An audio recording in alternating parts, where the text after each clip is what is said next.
રહેતા વ્યક્તિ સાથે કેનેડાના પીઆર અપાવવાના નામે છેતરપિંડી આચરવામાં આવી। વ્યક્તિએ પોતાના પુત્ર માટે કર્યો હતો સંપર્ક। ઉમિયા ઓવરસીઝનો સંપર્ક કરીને 25 લાખ રૂપિયા પીઆર માટે આપ્યા હતા। 25 લાખ રૂપિયા આપ્યા છતાં પણ પીઆર ન કરી આપતા ફરિયાદ નોંધાઈ છે। એક મહિલા અને 3 વ્યક્તિઓ સામે ફરિયાદ નોંધાઈ। ઇન્ફોસિટીએ ગુનો નોંધીને આગળની કાર્યવાહી હાથ ધરી। તો અમદાવાદના વાડોશમાં રહેતા વ્યક્તિ સાથે કેનેડાના પીઆર આપવાના નામે છેતરપિંડી આચરવામાં આવી હતી।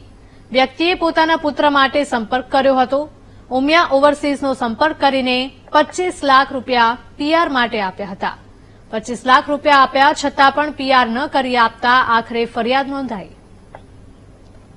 સંવાદદાતા મેહુલ જોડાયા છે। મેહુલ, જણાવશો કે વિદેશ જવાની લાલસામાં લોકો લાખો રૂપિયા આપી દેતા એક પણ વાર વિચાર નથી કરતા હોતા, તેનો વધુ એક દાખલો સામે આવ્યો છે।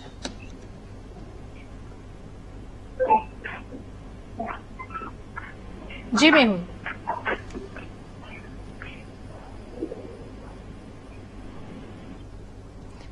ફરી એકવાર સંપર્ક કરવાનો પ્રયાસ કરીશું અમારા સંવાદદાતા સાથે। અમદાવાદના વાડજ વિસ્તારમાં રહેતા વ્યક્તિ સાથે કેનેડાના પીઆર આપવાના નામે છેતરપિંડી આચરવામાં આવી હતી। વ્યક્તિએ પોતાના પુત્ર માટે સંપર્ક કર્યો હતો। ઉમિયા ઓવરસીઝનો સંપર્ક કરીને 25 લાખ રૂપિયા પીઆર માટે આપ્યા હતા। 25 લાખ રૂપિયા આપ્યા છતાં પણ પીઆર ન કરી આપતા આખરે ફરિયાદ નોંધાઈ।